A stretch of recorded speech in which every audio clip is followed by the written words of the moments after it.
UPSC में करोड़पति पति। सूरज के जीवन का एक ही फंडा था कि मेहनत तो गधा भी करता है, घर बैठे जो कमाए समझदार वही होता है। इसीलिए उसने कभी नौकरी ही नहीं ढूंढी।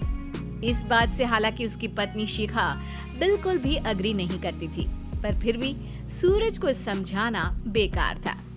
टीवी में कैसे बनोगे करोड़पति का ऐड देखकर उसे लगा कि बस अब तो घर बैठे ही वो करोड़पति बन सकता है, और उसके पीछे उसने अपने सारे सोर्सेस एक्टिव कर दिए। 2 हफ्ते में उसके कलीग के साले के पड़ोसी के बेटे का सोर्स निकलता है जो कि उसे शो में पहुंचा सकता है, और सूरज उससे मिलने चला जाता है। अच्छा, तो हमें मुकेश जी बता रहे थे कि आप हमें शो में पहुंचा सकते हैं। हाँ, उसमें कोई तकलीफ नहीं है। मैं कल अगर कोशिश करूँ तो इसी महीने में आपका नंबर आ जाएगा। अरे ये तो बहुत बढ़िया हो गया। अच्छा, वो सिलेबस और क्वेश्चन पेपर का कोई जुगाड़ है क्या? उसका तो कोई जुगाड़ नहीं है। तो वो वाकई में कुछ भी पूछ सकते हैं? हाँ, वो तो बच्चन जी पर है, जो पढ़ते हैं वो पूछ लेते हैं। पहली कोशिश फेल होने पर अब सूरज के सामने एक बहुत बड़ा सवाल था कि आखिर जवाब कहाँ से लाए। तब शिखा ने एक सजेशन दिया, क्यों ना सूरज अपने चचेरे भाई सुमित से मदद मांगे, जो कि यूपीएससी की तैयारी कर रहा था। हालांकि इतनी मेहनत करना सूरज को समझ में नहीं आता था, पर कोई और रास्ता ना मिलने पर वो आखिर सुमित से बात करता है। अरे सुमित, हमारा कैसे बनोगे करोड़पति के लिए सिलेक्शन होने वाला है। तुम हमें थोड़े चिट बनाने में मदद करोगे क्या? अरे भैया, चिट बनाए तो सालों हो गए, उसमें हमारा एक्सपर्टीज नहीं है, बल्कि आप बोलो तो हम आपकी पढ़ने में जरूर मदद कर सकते हैं। हट, कैसी अनाप शराब बातें कर रहा है तू।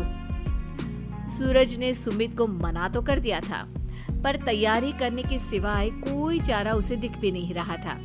खासकर जब 12 के पेपर लीक करने के एक्सपर्ट शुक्ला जो भी हाथ जोड़ लेते हैं। आखिर सूरज को सुमित के पास जाना ही पड़ा, और उसने सुमित और शिखा से वादा किया कि वो बहुत मेहनत करेगा।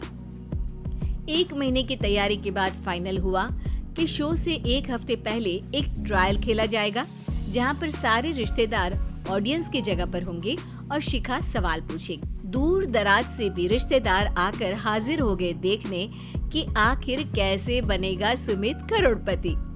सब कुछ सेट था, और इतने में सूरज आकर अपना स्पीच देता है।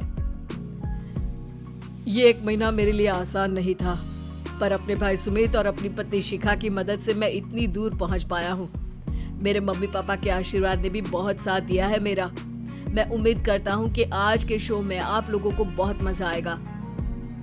साक्षी पहला सवाल पूछती है और पूरे कमरे में सन्नाटा छा जाता है। इंडिया में कितने स्टेट्स हैं?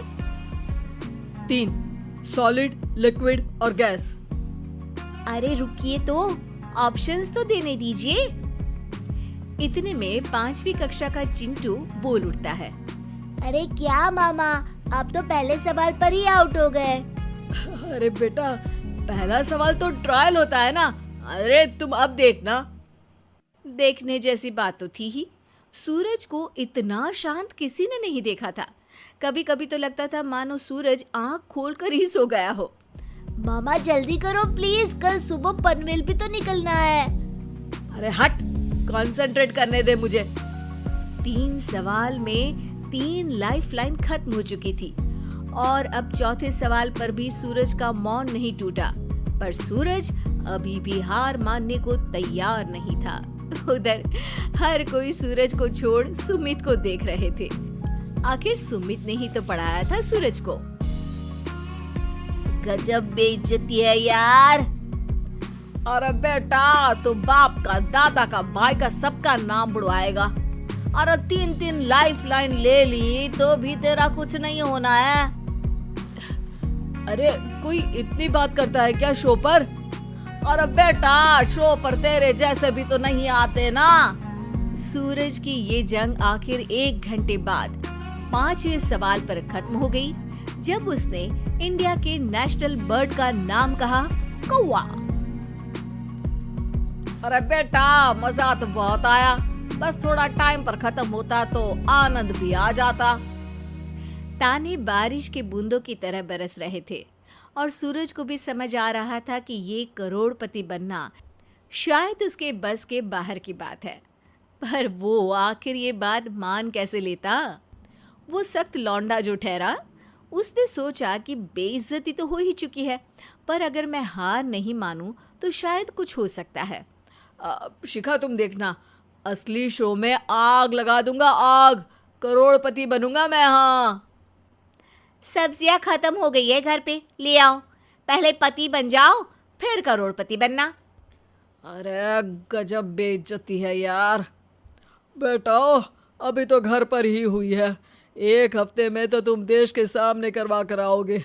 वैसे जब टीवी पर जाओ ना तो बस अपने मम्मी का ही नाम लेना, ठीक है? कोई पूछे तो बोलना कि पापा नहीं है मेरे। अरे पढ़ाई की, पेपर निकलवाए, इतने सारे लोगों को खाना खिलवाया, क्या फर्क पड़ा? इसीलिए मैं कहता हूँ कि मेहनत तो गधा भी करता है, घर बैठे जो कमाए वही सिकंदर। लेकिन मामा, गधे भी जानते हैं कि हमारा राष्ट्रीय पक्षी मोर है।